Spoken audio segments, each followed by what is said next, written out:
ഇന്ന് നമുക്ക് 1/4 കപ്പ് ചെറുപയറും 2 നേന്ത്രപ്പഴം ഉണ്ടെങ്കിൽ കുട്ടികൾക്കും മുതിർന്നവർക്കും ഒരുപോലെ ഇഷ്ടപ്പെടുന്ന ഒരു ഈവനിങ് സ്നാക്സ് തയ്യാറാക്കി എടുത്താലോ.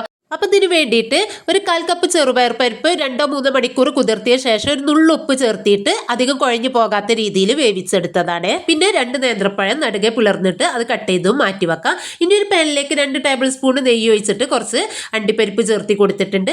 ഇനി ഇതിൽ അതൊന്ന് റോസ്റ്റായി വരുന്ന സമയത്ത് കുറച്ച് ഉണക്കമുന്തിരി ചേർത്തിട്ട് ഒന്നും പാടെ റോസ്റ്റ് ചെയ്തെടുത്തതിന് ശേഷം ഇതിലേക്ക് നമ്മൾ കട്ട് ചെയ്ത നേന്ത്രപ്പഴം ഇട്ട് കൊടുക്കുക.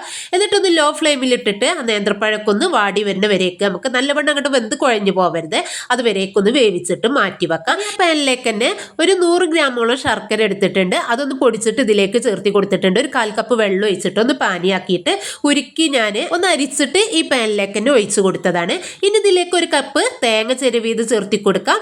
അതും ചേർത്തിട്ട് നല്ലവണ്ണം ഒന്ന് മിക്സ് ചെയ്തെടുത്തതിന് ശേഷം 1/4 ടീസ്പൂൺ ഏലക്കാപ്പൊടിയും 1/4 ടീസ്പൂൺ തന്നെ ചെറിയ ജീരകവും ചേർത്തി കൊടുത്തിട്ടുണ്ട്.